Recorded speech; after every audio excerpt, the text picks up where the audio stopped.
സൗദിയിലെ കിരീടാവകാശി Muhammad bin Salman വല്ലാതെ പ്രചോദിപ്പിക്കുന്നൊരു നേതാവാണ്.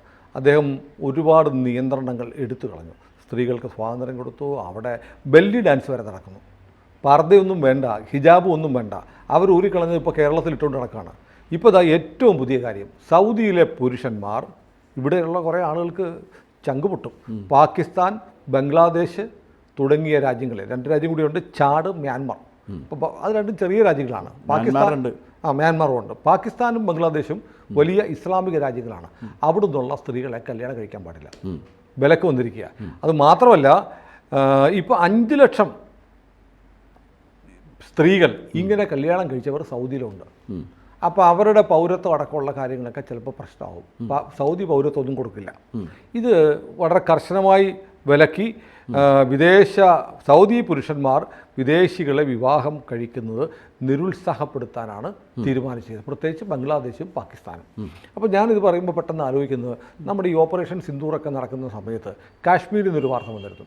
കാശ്മീരിലെ ഒരു CRPF ഭടൻ, എന്തോ ഒരു മുനീർ എന്നാണ് അദ്ദേഹം, പാകിസ്ഥാനി വനിതയെ കല്യാണം കഴിച്ചു. വിസ കാലാവധി കഴിഞ്ഞിട്ടും ഇവിടെ തുടരുകയായിരുന്നു. അവരെ പറഞ്ഞു വിട്ടു, ഇയാളെ ഡിസ്മിസ് ചെയ്തു. അതുകൂടാതെ കണക്ക് വന്നു, ഇന്ത്യയിലും 5 ലക്ഷത്തോളം പാകിസ്ഥാനി വനിതകൾ ഇവിടെ വിവാഹം കഴിച്ചു കൊണ്ടുവന്നിട്ടുണ്ട്. അവർ പൗരത്വം എടുത്തിട്ടില്ല. പാകിസ്ഥാനി സ്ത്രീകളെ കല്യാണം കഴിക്കുന്ന ആണുങ്ങളെന്ന് പറഞ്ഞാൽ ഇവിടെ മുസ്ലിം പെണ്ണുങ്ങളെ കിട്ടാത്തതുകൊണ്ടല്ല, അവർക്ക് പാകിസ്ഥാനോടുള്ള അധമ്യമായ താല്പര്യം കൊണ്ടാണ് പാകിസ്ഥാനി പെണ്ണുങ്ങളെ കിട്ടുന്നത്. അവന്മാർ ഉള്ളിൽ ഇന്ത്യയെ ജീവിക്കുന്ന പാകിസ്ഥാനികളാണ്. അവിടുന്ന് പാകിസ്ഥാനി പെണ്ണുങ്ങളെ കല്യാണം കഴിച്ചുകൊണ്ട് വരുന്നു, അവർ വിസയിൽ വരുന്നു, പിന്നെ അനധികൃതമായി തുടരുന്നു. എൻ്റെ ഗുണം എന്ന് പറഞ്ഞാൽ സാർ അറിയാമല്ലോ, അങ്ങനെ ജനിക്കുന്ന കുട്ടികൾക്ക് ഇന്ത്യൻ പൗരത്വം കിട്ടും. ഇന്ത്യൻ പൗരത്വം കുട്ടികൾക്ക് കിട്ടണം.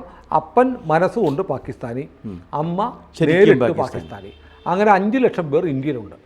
നമ്മൾ ഇവരെയൊക്കെ തൊട്ട് കഴിഞ്ഞാൽ ഇതൊന്നും പാടില്ല, ഇവരെ പുറത്താക്കണം എന്ന് പറഞ്ഞാൽ ഇവിടെ കോടതി ഇടപെടും. ഈ മുനീറിന്റെ കേസിൽ പോലും കോടതി ഇടപെട്ടു. CRPF കോടതിക്ക് ഇടപെടണമല്ലോ. കോടതി ഇടപെട്ടല്ലേ പറ്റൂ, പ്രത്യേകിച്ചും ഈ കൂട്ടരുടെ കാര്യത്തിൽ. പിന്നെ ഇവിടുത്തെ ഇടതുപക്ഷം, കോൺഗ്രസ്, മനുഷ്യാവകാശക്കാർ, രാഹുൽ ഗാന്ധി, എല്ലാവരും ഇടപെടും.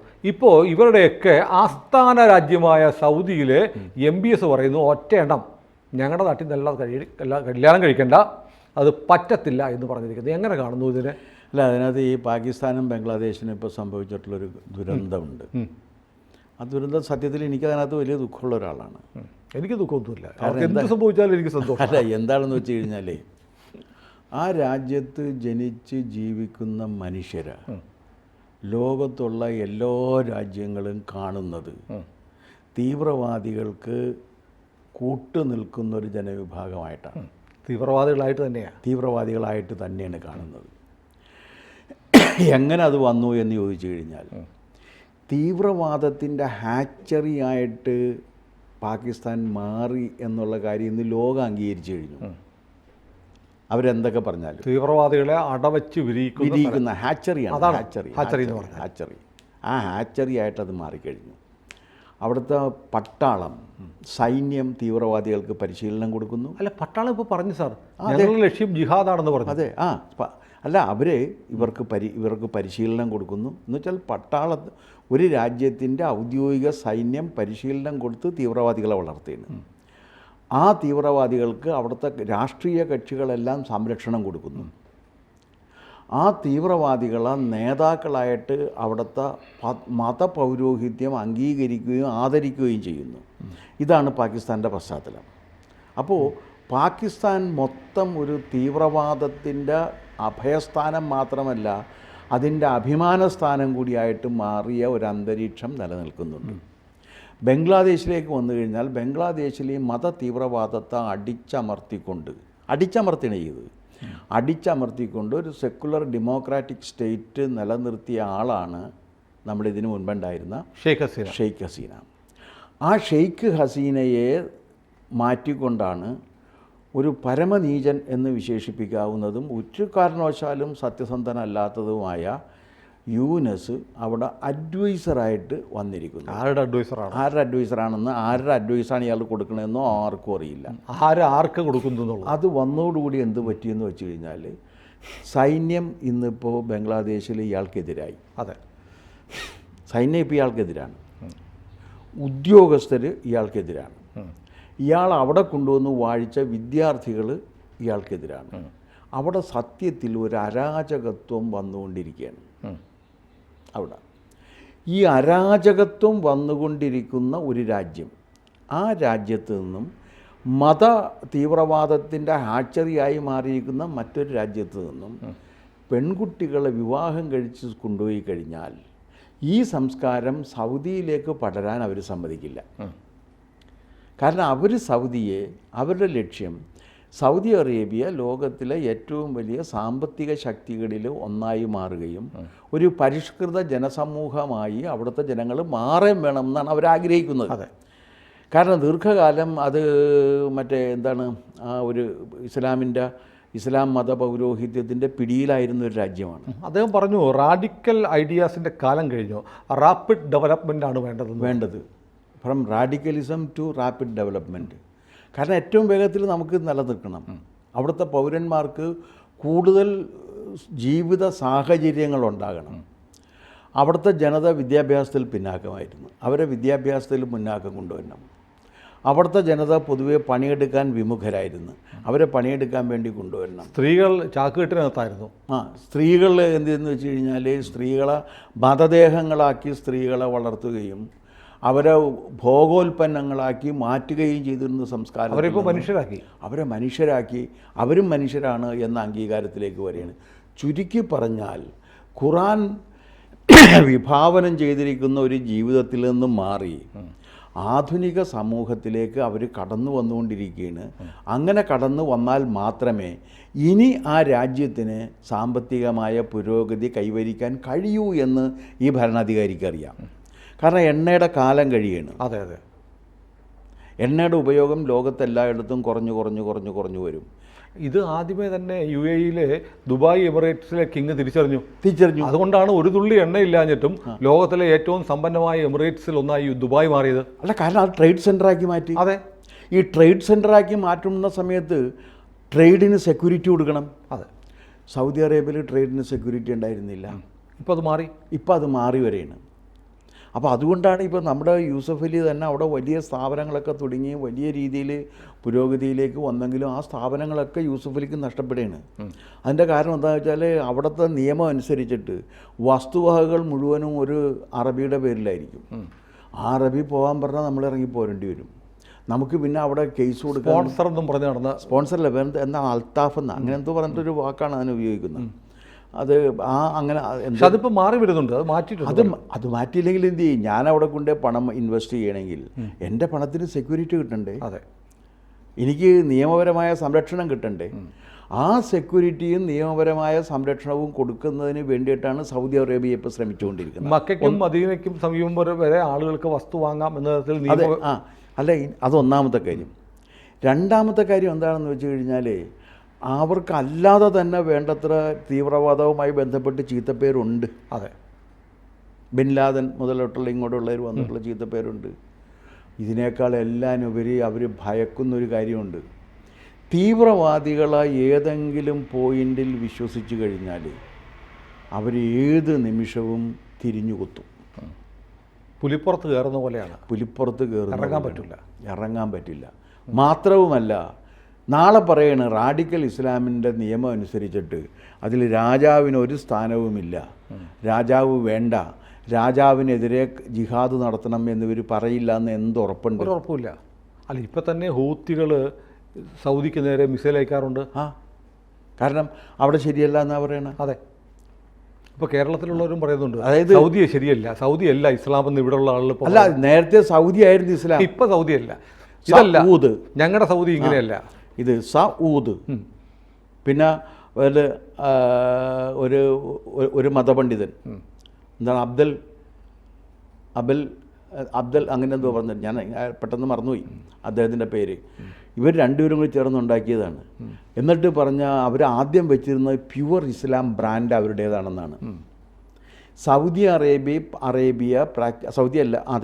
അറേബ്യ പ്രാക്ടീസ് ചെയ്യുന്നതാണ് പ്യുവർ ഇസ്ലാം എന്നാണ് അവർ പറഞ്ഞിരുന്നത്. ആ പ്യുവർ ഇസ്ലാം ബ്രാൻഡ് മാർക്കറ്റ് ചെയ്തിരുന്നവരാണ് അവരതിൽ നിന്ന് മാറി. കാരണം അവർക്ക് നേരം വെളുത്ത് അവർ ലോകത്തിനൊപ്പം നടക്കാൻ തുടങ്ങി. അവർ ലോകത്തിനോടൊപ്പം നടന്നില്ലെങ്കിൽ നിലനിൽക്കാൻ പറ്റില്ല. ഇനി അവരുടെ പൗരന്മാർക്ക് ലോകത്ത് ഒരിടത്തും അംഗീകാരവും ആദരവും കിട്ടില്ല. ഞാൻ ചോദിക്കട്ടെ, ഇപ്പോൾ പാകിസ്ഥാൻ പൗരൻ എന്ന് പറഞ്ഞ ഒരാളൊരു ലോകത്ത് ചെല്ലണമെങ്കിൽ അയാൾ ആരെങ്കിലും അംഗീകരിക്കുക? അതെ, തീർച്ചയായും. ഈവൻ അവർക്ക് സംരക്ഷണം കൊടുക്കും എന്ന് അവർ കരുതിയിരിക്കുന്ന ബ്രിട്ടനിൽ പോലും ഇവരെ സംശയത്തിൻ്റെ ദൃഷ്ടിയിലല്ലേ പോലീസ് നോക്കുകയുള്ളൂ? അല്ല, സൗദി മുമ്പ് ചെയ്തു. സൗദി ചെയ്ത ഒരു കാര്യം, പാകിസ്ഥാനികളിൽ ഒരുപാട് വരും, എന്നിട്ട് ഇവരൊക്കെ അവിടെ വഴിയരികളിൽ നിന്ന് ഭിക്ഷയാചിക്കും, ആ സൗദിക്കാരുടെ വേഷമിട്ട്. അങ്ങനെ വന്നപ്പോൾ സൗദിക്ക് വല്ലാത്ത നാണക്കേടായി, ഇവരെയൊക്കെ പിടിച്ച് ഡീപ്പോർട്ട് ചെയ്ത് തിരിച്ചയച്ചു. അല്ല, വേറൊരു കാര്യമുണ്ട്, അവരെല്ലാവരും അങ്ങനെ ചെയ്യും. ഇപ്പം ഞാൻ ഈ ഒരു ഇതുണ്ടല്ലോ, ഈ നമ്മുടെ എന്താണ് അദ്ദേഹത്തിൻ്റെ ഒരു ഈ ജമാഅത്തെ ഇസ്ലാമിയുടെ മരിച്ചു അദ്ദേഹത്തിൻ്റെ നമ്മളിവിടെ സ്റ്റോറി അദ്ദേഹത്തെക്കുറിച്ച് ചെയ്തിട്ടുണ്ട് ഒരിക്കൽ. പെട്ടെന്ന് അദ്ദേഹത്തിൻ്റെ പേരെനിക്ക് കിട്ടുന്നില്ല. അദ്ദേഹം ഇറാനിൽ പോയി ഇത് റാഡിക്കൽ ഇസ്ലാമിൽ പരിശീലനം കിട്ടി ഖത്തറിൽ വന്നിറങ്ങിക്കഴിഞ്ഞപ്പോഴേക്കും അവരെന്ത് ചെയ്യുന്നറിയാമോ? എയർപോർട്ടിൽ വെച്ച് അറസ്റ്റ് ചെയ്തിട്ട് ഇന്ത്യയിലേക്ക് ഡീപ്പോർട്ട് ചെയ്തു. സക്കീർ നായിക് ഇപ്പോഴും പാകിസ്ഥാനിലുണ്ട്. മലേഷ്യയിൽ പാകിസ്ഥാനിലല്ലേ? പാകിസ്ഥാനിൽ വന്നിരുന്നു, പാകിസ്ഥാൻ വിസിറ്റ് നടത്താൻ വന്നിരുന്നു. പാകിസ്ഥാനിലാണ് തിരിച്ചു പോയി എന്നാണ് എനിക്ക് തോന്നുന്നത്. അതെ, ഈയിടെ ഞാൻ കണ്ട അദ്ദേഹത്തെ പാകിസ്ഥാനിലാണ്. സാക്കിർ നായിക്. ഇത് സാക്കിർ നായിക്കല്ല, ഇദ്ദേഹമാണ് മാധവിക്കുട്ടിയൊക്കെ മതം മാറ്റുന്നതിന് വേണ്ടി പരിശ്രമിച്ചത്. അദ്ദേഹത്തിൻ്റെ പേര് നമ്മൾ സ്റ്റോറി ചെയ്തിട്ടുണ്ട്. പെട്ടെന്ന് അയാളുടെ പേര് അദ്ദേഹത്തിൻ്റെ പേര് ഞാൻ മറന്നുപോയി. അതെന്തോ ആയിക്കോട്ടെ. അപ്പോൾ ഇങ്ങനെയുള്ള ഒരു അവസ്ഥയിൽ ആ രാജ്യം നിലനിർത്തിക്കൊണ്ട് പോകണം, അവിടുത്തെ പൗരന്മാർക്ക് ആദരവ് മറ്റ് ലോകരാജ്യങ്ങൾക്കിടയിൽ വേണം എന്നുണ്ടെങ്കിൽ ഇസ്ലാം പറയുന്ന രീതിയിൽ നടന്നിട്ടുണ്ടെങ്കിൽ കിട്ടില്ല എന്ന് അവർക്ക് ബോധ്യമായി. അപ്പോൾ അവർക്ക് സിനിമ വേണം, സംഗീതം വേണം, സാഹിത്യം വേണം. ഇതിൽ നമ്മൾ ശ്രദ്ധിക്കേണ്ട ഒരു കാര്യമുണ്ട്. അതെന്താണെന്ന് വെച്ച് കഴിഞ്ഞാൽ ക്രിസ്ത്യാനിറ്റിയും ഇസ്ലാമും പ്രവാചക മതങ്ങളാണ്. ക്രിസ്ത്യാനിറ്റിയുടെ പ്രവാചകൻ യേശുദേവനും ഇദ്ദേഹത്തിൻ്റെ മുഹമ്മദുമാണ്. പക്ഷേ നിങ്ങളൊരു കാര്യം ആലോചിച്ച് നോക്ക്, ക്രിസ്ത്യാനിറ്റി യേശുദേവൻ്റെ ഈ സന്ദേശത്തെ ബേസ് ചെയ്തുകൊണ്ട് ലോകോത്തര സാഹിത്യങ്ങളുണ്ടായിട്ടുണ്ട്. അതെ, വിക്ടർ ഹ്യൂഗോ, ടോൾസ്റ്റോയ്, ഡോസ്റ്റോവ്സ്കി, പിന്നെ ഈവൺ മാക്സിം ഗോർക്കിയുടെ അമ്മ. മാക്സിം ഗോർക്കിയുടെ അമ്മ എന്ന് പറഞ്ഞു കഴിഞ്ഞാൽ ജീസസിൻ്റെ അമ്മയുടെ ഒരു പ്രതിരൂപത്തെ എടുത്ത് വെച്ചിട്ട് അദ്ദേഹം വർക്ക് ചെയ്തിരിക്കുന്ന വിപ്ലവമാണ് പറയുന്നത്. ഈവൻ കസാൻ സാക്കിസ് മാത്രമല്ല, കസാൻ സാക്കിസിൻ്റെ ലാസ്റ്റ് ടെംപ്റ്റേഷനല്ല, ഗോഡ്സ് പോപ്പർ, ഗംഭീരമായിട്ടുള്ളതാണ്. പിന്നെ വന്നു കഴിഞ്ഞാൽ TS എലിയറ്റ്, WB യേറ്റ്സ്, ഇങ്ങനെ ഒരുപാട് പേര് ക്രിട്ടിക്കലായിട്ട് ഇതിനെ കണ്ട് മതത്തെ അവർ വളരെ ക്രിട്ടിക്കലായിട്ടാണ് കണ്ടത്. കാരണം പള്ളി എന്ന സംവിധാനമല്ല യേശുദേവൻ്റെ സന്ദേശം ഉൾക്കൊള്ളുന്നത് എന്നുള്ള കാര്യമാണ് ഈ പറഞ്ഞ എഴുത്തുകാർ മുഴുവൻ വെച്ചത്. അത് പള്ളിയിൽ നിന്നും വ്യത്യസ്തമായിട്ടാണ്. ഇപ്പോൾ ബിഷപ്പിനെ നമ്മൾ അവതരിപ്പിക്കുന്ന സമയത്ത് ഹ്യൂഗോ ബിഷപ്പിനെ ആ ബിഷപ്പ് നമ്മൾ കണ്ടിട്ടുള്ളൊരു ബിഷപ്പല്ല, നമ്മൾ കാണാൻ ആഗ്രഹിക്കുന്ന ഒരു ബിഷപ്പാണ്. ഡോസ്റ്റോവസ്കിയുടെ കൃതികളിൽ കാണുന്ന യേശുദേവൻ നമ്മൾ പള്ളിയിൽ കാണുന്ന യേശുദേവനല്ല, നമ്മൾ കാണാൻ ആഗ്രഹിക്കുന്ന ഒരു യേശുദേവനാണ്. അതിൻ്റെ കാരണം ഇവരെല്ലാവരും ഇപ്പോൾ ഇത് മറ്റേ April is the cruellest month എന്നും പറഞ്ഞുകൊണ്ടാണ് TS എലിയറ്റ് വേസ്റ്റ്ലാൻഡ് തുടങ്ങുന്നത്. ഏപ്രിൽ ക്രൂവലസ്റ്റ് ആയതിൻ്റെ കാരണം എന്താണെന്ന് വെച്ചാൽ യേശുദേവൻ കുരിശിലേറ്റപ്പെട്ട മാസമാണ്. യേശുദേവൻ കുരിശിലേറ്റപ്പെടുമ്പോൾ ലോകത്തിൻ്റെ സംസ്കാരത്തിന് വെളിച്ചം നൽകേണ്ട മഹത്തായ ആശയങ്ങൾ കുരിശിലേറ്റപ്പെടുന്നു എന്നാണ് അദ്ദേഹം കരുതിയത്. അങ്ങനെയുള്ള ഒരു critical editions of the religious experience നിങ്ങൾക്കൊരിക്കലും ഇസ്ലാമിൽ കാണാൻ കഴിയും. അവിടെ വിമർശിച്ചാൽ എന്തെങ്കിലും വേറൊരു ആഖ്യാനം നൽകിയാൽ തലപോവും. അപ്പോൾ അത് വരുന്നതോടുകൂടി ഒരു സമൂഹത്തിൻ്റെ വളർച്ച ഇല്ലാതെയായി പോകും. അല്ലെങ്കിൽ പഴയ അതിൻ്റെ ഒരു പാരമ്പര്യം നോക്കിക്കഴിഞ്ഞാൽ ശാസ്ത്രത്തിലൊക്കെ വലിയ സംഭാവന നൽകിയിട്ടുള്ളതാണ് അറബുകൾ. ഇസ്ലാം വരുന്നതിനൊക്കെ മുൻപേ അറബ് സംഭാവനകളുണ്ട്. അത് ഇസ്ലാമിൻ്റെ സംഭാവനയല്ല, അറബികളുടെ സംഭാവന. പക്ഷേ അങ്ങനെ ഒരു ക്രിട്ടിക്കൽ തിങ്കിങ് ഇല്ലാതെയാക്കി മാറ്റിയ ഒരു സമൂഹം ഈ സൗദി അറേബ്യ ഇപ്പോൾ വീണ്ടും ആ ക്രിട്ടിക്കൽ തിങ്കിങ്ങിലേക്ക് മാറുകയാണ്. അത് നമ്മൾ സ്വാഗതം ചെയ്യേണ്ട ഒന്നാണ്. അല്ല, ഇത് വെറുതെ പാകിസ്ഥാനിൽ നിന്നുള്ള സ്ത്രീകൾ വേണ്ട എന്നല്ല പറയുന്നത്. പാകിസ്ഥാനിലെ സ്ത്രീകൾക്ക് സ്വഭാവശുദ്ധി ഇല്ലാഞ്ഞിട്ടുമല്ല, പാകിസ്ഥാന് സ്വഭാവശുദ്ധി ഇല്ല, അതുകൊണ്ട് അവിടെ നിന്ന് വേണ്ട എന്നാണ് പറയുന്നത്. ഏതായാലും നമ്മൾ ഈ വല്ലാതെ പ്രചോദിപ്പിക്കുന്ന ഒരു ലോകത്തെ യുവ നേതാവാണ് മുഹമ്മദ് ബിൻ സൽമാൻ. അല്ല, അദ്ദേഹം ഇസ്ലാമിക രാജ്യത്തിൻ്റെ നിന്നുകൊണ്ട് ഇത്തരത്തിലുള്ളൊരു പരിഷ്കാരങ്ങൾക്ക് നേതൃത്വം കൊടുക്കുമ്പോൾ സാമാന്യ ധൈര്യമാണ്. അല്ല, റിസ്ക് വളരെ വലുതാണ്. അതെ അതെ, ആ റിസ്ക് ഏറ്റെടുക്കുന്നുണ്ട് അദ്ദേഹം എന്ന നിലക്ക് അദ്ദേഹം പ്രശംസ അർഹിക്കുന്നു. പ്രതീക്ഷാപൂർവ്വം നമ്മൾ കാണേണ്ടതാണ് തീർച്ചയായിട്ടും. കൂടുതൽ വാർത്തകളും വിശേഷങ്ങളും നിങ്ങളിലേക്ക് എത്താൻ ABC മലയാളം സബ്സ്ക്രൈബ് ചെയ്യുക, ബെൽബട്ടനും അമർത്തുക.